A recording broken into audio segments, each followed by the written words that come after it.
Hey everyone, Cal here. I'm with the house buying team, and this video I'm going to show you a little bit more about our process of making an offer to buy your house. Okay, so this is a kind of a training that you can use that'll explain just the way we approach the offers that we make when we're talking to home sellers. And the approach that, in our opinion, most buyers should be taking when they're making an offer on a property, okay? So I'm just gonna share this screen here and type a few things out to make this training a little easier to see and visualize, okay? So when we make an offer, we consider the 3 C's, okay? And I'm gonna explain what these are, all right? So we always factor in these 3 C's. And the first one I'm gonna talk about is, come on there we go, is comparable sales report, okay? So the first C stands for comparable sales report, all right? And what this is we need to look at what the other properties in the area are selling for or have sold for that are close to your subject property and similar in size, features, that kind of thing, okay? So we want to be able to compare apples to apples, not an apple house over here and a banana house over here, right? They're very different. Same kind of thing when we're looking at houses, okay? So when we approach the comparable sales report, what we do is we use the same guidelines as an FHA appraiser, okay? Guidelines. Okay, so what does that mean? Well, I can explain. All right, so first of all, we want to look at homes that, as best we can, that have sold within a half-mile radius of your subject property. Okay, so let's just draw a circle here.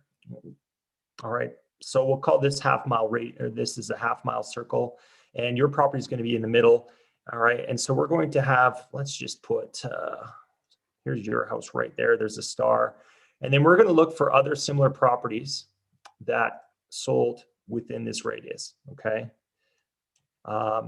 We don't want to go out if we can help it, because as you probably know, neighborhoods can change as you drive, right? So you've probably seen situations where you get into a different part of town and the houses look totally different. Maybe they're way older, or maybe it's a brand new neighborhood, okay?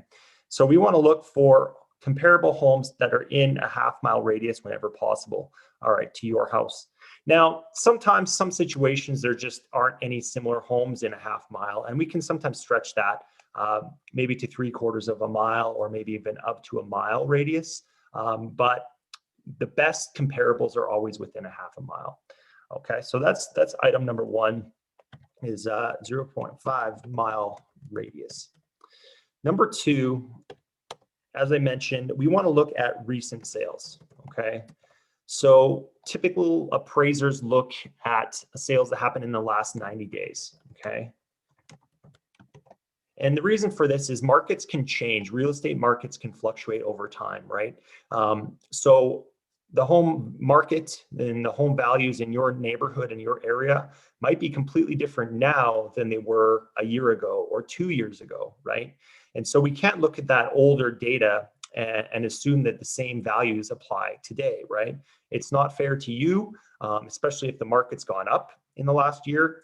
And it's not fair to the buyer either if the market's gone down in the last year, right? So we want to look at similar homes that sold in the last 90 days, all right? And we want to look at sold homes, okay? We don't want to look at active listings, because you might have a neighbor down the street that wants to sell their home for $450,000, right? And all the other houses are selling for $250,000. Well, that neighbor can list that home at whatever price they want, but it doesn't mean that that's what they're going to get for the home, okay? So we only look at sales that have closed and have happened, and that's the information that we use when we're comparing, trying to figure out the value, the fair market value of your home, okay? And that's the whole purpose of this, is to determine the fair market value of your home. Okay, so the next thing is, like I said, we want to compare apples to apples, right? So we want to look at homes that have sold in your area that are very similar to yours. All right, so we look at homes that have the same number of bedrooms and the same number of bathrooms, all right, and then similar square footage, okay? Now, it's not always possible to get the exact same size home, right? We can usually fluctuate. There's going to be similar homes that sold that were maybe 100 to 200 square feet bigger than yours, or maybe smaller than yours, okay? So there is a little bit of variability there. But as far as bedrooms and bathrooms go, houses can sell at quite a price difference based on that configuration. Okay, so a home that has maybe 2 bedrooms might not sell for as high as a home that has 4 bedrooms. Okay, and on that same note, a home with just 1 bathroom maybe won't sell in that neighborhood as high as a home with 2. Okay, so we always want to look at that configuration. All right, and the reason we do this is, again, we want to figure out what the fair market value is of your home. That's always our starting point. All right, so once we've come to the fair market value of your home, the next thing we need to do is consider the second C, which is the condition of your home or property. Okay, and we buy houses of all kinds, right? So in any condition, this could be a home that's, you know, move-in ready, everything's clean and updated and ready to go. We can also buy homes that need a lot of repairs and renovations and that kind of thing. We've even bought flooded houses. We've bought burned houses, okay? So, but we do need to factor in the condition of the property, all right? And so we wanna have a site walkthrough. We wanna go out and look at your house.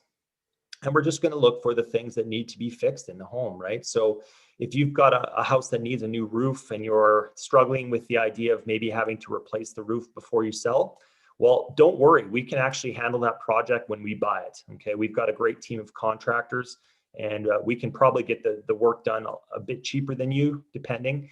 And so we're happy to take on any of those kind of projects, all right? So if you've got cracks in your driveway, or the home needs to be painted, new windows, whatever that might be, new plumbing, fixed plumbing issues, right? We can handle all of that, okay? So we buy houses as is, all right? And that saves you the hassle of having to figure out, you know, taking contractor bids and taking the time it takes to get the house repaired before you sell. And maybe you don't have a lot of cash lying around that you can put into repairs at this time, okay? So we can save you that hassle, and we can buy it in any condition, all right? Now, if you want to make some repairs before you sell, feel free. We're not going to stop you, and we might be able to pay a little bit more for the home if you do make some repairs yourself, but you definitely don't have to. Okay, so that's number 2. And so number 3 is the circumstance. Okay, so depending on your circumstance and your needs, we can buy houses differently. We can set up our offer and the contract to meet your needs and what you want to achieve. Okay, so what do I mean by that? Well, we've bought houses from some people where if they sold the property cash, they would have gotten a pretty big financial gain. Okay, if they have a lot of equity and the house appreciated over time, suddenly now they owe quite a bit in capital gains tax when they sell the home, okay, and the cash in, right? So some people, they might not want to pay that whole capital gains tax all in one chunk. And so we can actually set up a situation where we buy the house over time and make payments over time. And the benefit of that for you is that you can pay that capital gains and you can spread that tax out over a longer period of time, okay? So spread out capital gains. We've had other situations where sellers were okay with us taking an even longer time to pay off the house and the purchase price. And in doing so, they create what we call an evergreen scenario where they get checks every month, they earn interest, and they're actually profiting every month. They've got an income stream coming in every month from a house that they sold. Okay, and that's really cool for some people. We'll call this the evergreen sale, where they turn a sale of their house into a stream of income, right? And we all love that. And it's hassle-free. They get a check in the mail every month or in their bank account, and they've created themselves a little investment or income stream, okay? And then for other people, they just need the cash up front as fast as possible. You know, maybe you're wanting to use that money to buy a new property or a new house, or you've got other investments you need to make or want to make, whatever it might be, and you need the cash. So we can always pay cash as well. Okay, so based on your circumstances and your needs, we can actually structure our deal and look at the deal a little bit differently to accommodate what you're wanting to get out of it, and also make it a fit for us as home buyers. So those are the 3 C's that we consider. If you're looking to sell your house and you haven't talked to us yet, follow up with us, and we'll have a 5 to 10 minute conversation about your property and about what you're looking to achieve, why you're selling, and those kind of things. Of course, we'll answer any questions that you have, and then we'll come out to your place if you feel it's a path that you'd like to pursue. We'll come and take a walk through of the house, and we will craft a offer to buy your house that fits, the fair market value of the home, the condition that it's in, and your circumstances and what you'd like to achieve from the sale. Okay, so we look forward to getting on the phone with you and hopefully buying your house and coming up with a win-win that you're going to like. Take care.